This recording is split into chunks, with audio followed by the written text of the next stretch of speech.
Bueno, queridos amigos, nuevamente con ustedes, su doctor Tigre.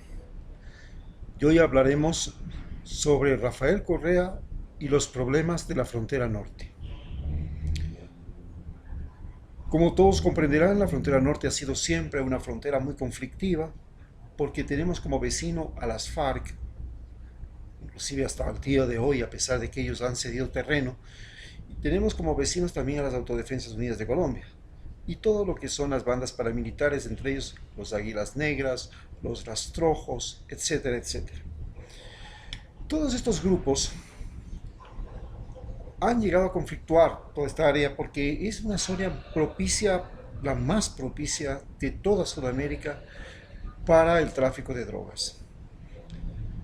Y el problema se suscitó ya desde los años 80, cuando Ecuador comienza su época republicana, y efectivamente no fue precisamente en la zona de la frontera norte donde comenzó el problema de la droga. La droga comenzó en Loja y se produce porque en Loja se da un empobrecimiento brutal debido a un fenómeno de la niña que produce una gran y terrible sequía. Los lojanos, desesperados, salen de Loja y buscan Santo Domingo y buscan Lago Agrio. En ese momento estaba en apogeo pues la producción petrolera que empezó en los años 70, en 1974, estaba ahí la Texaco y había mucho dinero en juego y era una zona de bastante movimiento porque realmente el petróleo atraía a la gente. Acuérdense de la canción ya me voy lejos de aquí porque en Calpuela no puedo trabajar. Entonces el sueño era irse a trabajar allá. Pero era gente necesitada, gente que no tenía ninguna cosa, se había quedado pobre. La desertificación de Loja, esta masiva salida, no solamente a Santo Domingo, sino a Nueva Loja, por eso se llama Nueva Loja, Lago Agrio, fue el comienzo del nacimiento de la droga. Nace en esa época el clan de los Reyes Magos. El clan de los Reyes Magos prácticamente se apropia del país y llega a tener vínculos con la alta gente de la aristocracia de Quito. Estamos hablando que llega a tener relaciones con los dueños del Canal 4 de todo el Amazonas y llega a tener un banco propio, el Banco de los Andes. Entonces se convierten en poder y una de sus mayores inversiones de este famoso clan de los Reyes Magos fue en Santo Domingo, donde pues compraron la más grande hacienda que había allá, Puerto Ira, y también en Esmeraldas la más grande hacienda que quedaba de la que fue la United Fruit, que se llama Timbre, y también compraron haciendas en Atacames. En esa misma época ya Ecuador había comenzado a recibir aquí un grupo de personas que eran hippies. Y estas colonias hippies, porque Ecuador se convirtió en el paraíso del mundo hippie, se asentaron en Atacames, en Otavalo, en Misaguallí, en Vilcabamba, en Baños y también en Montañita. De estas colonias hippies nació ya el narcoturismo y el narcoconsumo. Y Ecuador comenzó a hacerse un consumidor de drogas, porque los hippies, si bien les enseñaron a todas estas poblaciones a hacer artesanías, y por eso ustedes ven artesanías en Otavalo, en Baños, en Atacames, en Misaguallí, también ven artesanías en Vilcabamba, ellos enseñaron a la población a hacer artesanías, también les enseñaron a consumir droga, y se volvieron proveedores y consumidores de droga. A partir de ese momento, viene el gobierno de Rodrigo Borja y logra neutralizar al clan de los Reyes Magos. Fue a la cárcel su cabecilla y ahora pues han tenido que devolverle todas sus haciendas y todas sus casas que tenía en Quito. Era un hombre muy rico. Finalmente, llega la segunda gran crisis económica del país, que se produce también primero por un fenómeno de la Niña que llega, una sequía que azota a Manabí y produce una tremenda de, pobreza.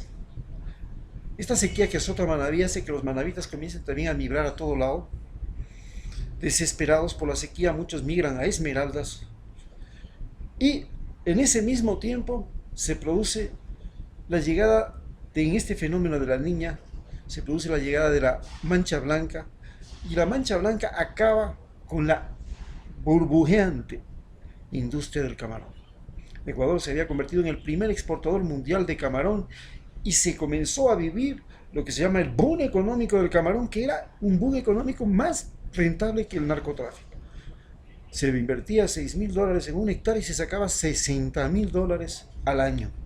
Entonces eso era realmente era una gloria. Los bancos se autoprestaron el dinero, invirtieron en camaroneras y llega la mancha blanca, quiebran los bancos, quiebran las camaroneras y se friega todo y se produce un empobrecimiento masivo.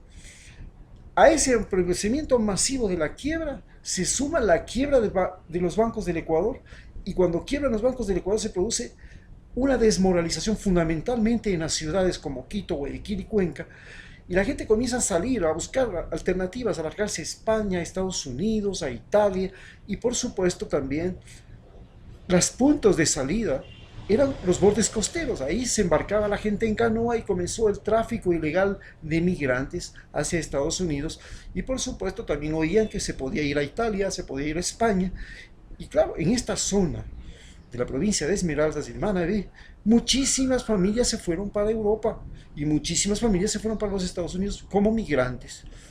En el tráfico de migrantes comienzan a intervenir los bancos pesqueros. Había una flota de barcos pesqueros que comienzan a encontrar que es más rentable llevar gente de aquí hasta Centroamérica en calidad de bultos, en peores condiciones imaginables, los llevan a Centroamérica y para que ahí sigan su recorrido. Viene entonces la base de Manta y comienza a atacar a esos barcos pesqueros, localizan a los barcos pesqueros, le sacan a la gente, le rescatan a la gente y les hunden a los barcos pesqueros, y comienza un conflicto entre los pescadores y la base de Manta. Entonces, en estas circunstancias, la gente comienza, por ahí a alguien se le ocurre decir, bueno, si ya llevas lanchas, comienzan a surgir ya no los barcos pesqueros, comienzan a darse cuenta que era más exitoso tener motores de gran calibre, digamos 90 caballos, poner dos motores a una canoa y pisarse de aquí hasta allá, hasta Centroamérica. Y claro, ¿por qué no metemos también un poquito de droga? Y comenzamos a traficar droga. Los primeros traficantes de droga no eran precisamente los que transportaban gente a Centroamérica. Los primeros traficantes de droga eran los que llevaban suministros a la guerrilla. Salían de Esmeraldas y llegaban a Tumaco y comenzaban a llevarles suministros. Es decir, en Colombia, en la frontera sur, no se producía nada, no había nada de comer, solo se producía cocaína. Y la guerrilla necesitaba comida. Entonces, la guerrilla y los paramilitares comienzan a comprar comida, comienzan a comprar comida y comienzan a comprar comida. Y por ahí alguno dice, ¿por qué no te voy a pagar con 1 kilo de cocaína, etcétera, etcétera? Y comienzan a traer, los que llevaban comida a la guerrilla, comienzan a traer paquetitos. Entonces, en estos años, estamos hablando de la época de Yamil Maguala hasta la llegada de Correa, el descaro era total. Había tal cantidad de droga en circulación que en Lago Agrio, en todo lo que es la Amazonía Norte, los narcotraficantes llegaban y ponían mesas en los pueblos pequeños y le preguntaban a la gente, ¿quién quiere una camioneta? ¿Quién quiere un bus? ¿Quién quiere una...?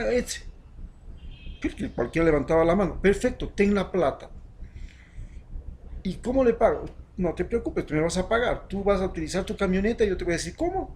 Y tú me vas a pagar. Y no te voy a cobrar intereses. ¿Eh? Y la gente comenzó a comprar. Y es más, las compañías de buses que iban para esa zona, de la noche a la mañana tenían unos buses maravillosos. Ninguna provincia tenía mejores buses que los que iban a la Amazonía Norte, es decir, al Lago Agrio, al Coca, pero básicamente al Lago Agrio. ¿Cómo sucedió eso? Que los buses podían, ¿de dónde se sacaba dinero para esos buses tan lujosos? Luego comenzaron a comprarse ya buses todas las cooperativas, en fin. Pues ese fue el comienzo del narcolavado. El narcolavado se invirtió primero en buses, en camionetas, en cosas en que podía transportarse la droga. En tanto en la costa no faltó quien viniera y le dijera, vinieron los famosos gota a gota. ¿Qué eran los gota a gota? Eran toda esa migración colombiana que comenzó a llegar, comenzó a prestar plata a la gente de Esmeraldas para que compren pollos para el día del feriado en que llegan los turistas, hagan su restaurante, en fin, cualquier negocio, y no cobraban mucho interés, pero les iban y le cobraban a la gente día a día. La gente tenía que pagar, si no era día a día, semana a semana. Se llamaban los gota a gota, eran gente que prestaba dinero, y comenzó el narco lavado, un narco lavado enorme en la zona de Esmeraldas. De esto siguió que los esmeraldeños comenzaron a utilizar las lanchas para llevar gente. Hubieron accidentes, hubieron muertos, desaparecidos. Los buses salían de Quito enteros, llenos de gente, 40 pasajeros, hasta Galera, hasta Quingue, hasta el Cabo San Francisco, hasta Mompiche. Y de ahí se embarcaba la gente a Centroamérica, con muertos en la misma orilla. Así comenzó todo este ciclo del narcotráfico. Y no es que lo empezó Correa, ni nadie, ni tampoco fue culpa de la policía, ni nada, pero Esmeralda se volvió la zona más conflictiva. A esto se suma que en Esmeralda se descubre oro. Cuando se descubre oro en el río Santiago, una gran cantidad de colombianos vienen acá, de la misma mafia, de los mismos carteles, porque en la zona de Colombia, en la zona del río Mira, había oro, y se llamaba Barbacoas de esta zona, y ahí estaba la mayor producción de oro de Colombia, en la zona de Barbacoas. Y esta montaña del Chocó continúa en Ecuador y va al río Santiago, y ahí comenzaron a sacar oro. Entonces, los carteles de la droga también movieron gente para traer oro, y comenzó un tráfico de oro, un tráfico ilegal de oro en la zona. En estas circunstancias viene la liberación, viene el fin del conflicto colombiano, y, pero ya antes, que ustedes recuerdan que Ecuador tuvo un problema en el año 2009, 2008, 2009, cuando Colombia invade Ecuador, Angostura, para matarle a Reyes, y Uribe con Santos a la cabeza como ministro de Defensa atacan Ecuador, y se produce un conflicto entre Ecuador y Colombia, se rompen relaciones, y ya se le comienza a acusar a Correa de que, no, tú eres un protector de narcotraficantes porque estás peleado con Colombia, si los colombianos vinieron a matar a unos pícaros narcotraficantes. Bueno, ¿por qué la guerrilla asume el tráfico de drogas cuando antes no lo asumía? El tráfico de drogas comienza desde Ecuador, y los carteles ecuatorianos empiezan porque son aliados de Pablo Escobar, son los proveedores, traen la cocaína de Perú y la cocaína de Colombia, de Bolivia, a ser refinada, porque todavía Pablo Escobar no producía, no había plantaciones de coca en Colombia. La coca venía desde Bolivia y venía desde Perú a Pablo Escobar, y Pablo Escobar la refinaba. Entonces comienza el problema de que los que abastecían a Pablo Escobar, los Reyes Magos, son los que comienzan el narcotráfico en Ecuador. Termina este problema y viene el problema del fin del conflicto. Las FARC desisten, hay una deserción de la FARC, no aceptan esto. ¿Y por qué no aceptan? Porque en este periodo de transición, desde la firma de la paz, en la que Ecuador, Correa fue un activo, muy activo miembro, emprendedor, pues la situación se complica por la muerte de más de 100 de los miembros de las FARC, dirigentes de las FARC, en este periodo de paz. Y muchos comienzan a replegarse y volver al borde donde eran sus territorios, y a manejar toda esta dificultad. Pero lo más importante es que en este periodo Correa decide que la frontera norte debe ser lo mejor. Decide contrarrestar el narcotráfico mediante tres elementos fundamentales. Primero, crea una infraestructura extraordinaria, puentes, carreteras, hospitales, le da Hospital Esmeralda, le da buenos centros. San Lorenzo se vuelve la ciudad más floreciente, el cantón más floreciente de Esmeraldas. El cantón que era más pobre, más desgraciado, más infeliz, se vuelve un cantón de edificios, un cantón, puchica, le dejó lejos a Atacames. Atacames es grande y floreciente por Tonsupa, pero en sí el cantón de Atacames se quedó retrasado al cantón. Solo el cantón de Quinindé ha logrado competir con el cantón de San Lorenzo, que es ahora realmente una ciudad de edificios, de construcciones, de gran desarrollo. No es como le pintan, una zona de gran pobreza, no. Con Correa las cosas cambiaron. Hubo mucho dinero y hay mucho dinero en circulación en San Lorenzo.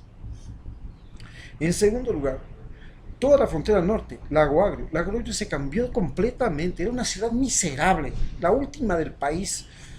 Ahora es posiblemente la ciudad más desarrollada, mejor urbanizada y con mayor cantidad de servicios de toda la costa, de toda la Amazonía. Entonces, ¿de qué hablamos?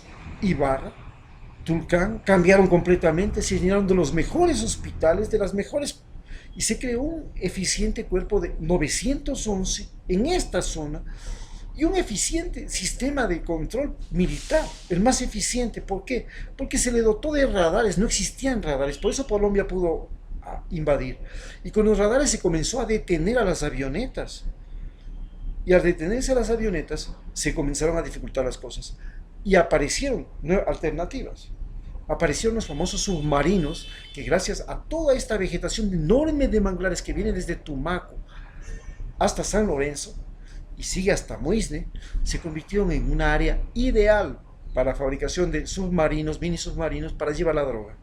Pero recuerden ustedes que Pedernales llegó a ser la capital, en Manabí, la capital del narcotráfico. Ahí sentó sus bases el cartel de Sinaloa y hasta una avioneta cayó y se encontró millones de dólares en ella. Esta es la circunstancia. Es decir, Correa confrontó el problema a través de una infraestructura, de un sistema policial y de un sistema militar eficiente. El gran problema es que al otro lado era tierra de nadie. A tal punto era tierra de nadie que Ecuador logró derrotar la malaria en Ecuador. Ya desapareció, nos dieron el premio. Pero la malaria cada año viene desde Colombia, porque allá en Colombia no existe ningún sistema sanitario en el departamento de Tumaco que sea eficiente, que funcione. Y entonces todas las enfermedades que nosotros eliminamos regresan. Es así como llegó también el dengue, llegó la chikungunya, hemos vencido la malaria cientos de veces y cientos de veces la hemos vuelto a tener porque al otro lado no pasa nada. Entonces el gran problema es que ahora esta zona, la zona del norte de Esmeraldas y la zona de Mira, se han convertido en el paraíso de la droga. ¿Por qué? Porque ya no son traficantes como eran antes los de Pablo Escobar, bravucones de la ciudad. No. Ahora los traficantes son gente altamente entrenada por generaciones, que saben combatir, que conocen la geografía, que dominan el territorio al dedillo, que saben cómo sobrevivir, qué comer cuando no hay comida, cómo moverse, extraordinario, y que tienen una relación muy cercana con los productores y con los procesadores. Pero además, el Pablo Escobar ecuatoriano, que en realidad operaba en Muisne y después se fue a Manta, este Pablo Escobar ecuatoriano, pues logró crear una nueva estructura, que es la que ahora ha heredado Arizala, que tiene la capacidad de producir desde la planta de la cocaína y llegar y distribuirla hasta California. Este proceso es el que estamos viviendo. No es que las Fuerzas Armadas han sido las culpables, que se abandonó las Fuerzas Armadas, que la policía, no. Lograron, inclusive un coronel, el comandante en jefe de Esmeraldas, un coronel de la policía, estuvo implicado en el tráfico de drogas. La policía de Esmeraldas estuvo implicada en el tráfico de drogas, porque era una zona de alta conflictividad. Sin embargo, fue combatida y se logró frenar y se logró detener. Y se tenía un gran freno al respecto. Pero es indudable que el problema de la droga no es un simple problema. El problema de la droga es que cuando los piratas robaban a los españoles, los piratas eran los malos de la película, porque los españoles habían creado realmente el mayor imperio y el mayor y más culto imperio fuera de Europa. Tenían universidades, tenían hospitales, tenían carreteras, eran gente preparada, tenían las mejores. El virreinato de Nueva Granada era tan eficiente, era el virreinato más rico toda Sudamérica, porque tenía Panamá, la capitanía de Caracas y la capitanía y la Real Audiencia de Quito, que iba prácticamente hasta el Atlántico. Con esta cantidad de riqueza, con salida al Pacífico y al Atlántico, con una gran población, se convirtió en la zona más rica. Y desde ese día, desde la independencia, Colombia no ha vivido la paz, porque ha sido realmente el peligro más grande para todos los otros virreinatos de Sudamérica, para Estados Unidos y para Europa. Y por eso es el gran conflicto. Y de esa conflictividad colombiana, de esa imposible paz en Colombia, es que nace el narcotráfico. Y es de donde se genera todo el problema. Bueno, con esto me despido y muchas gracias.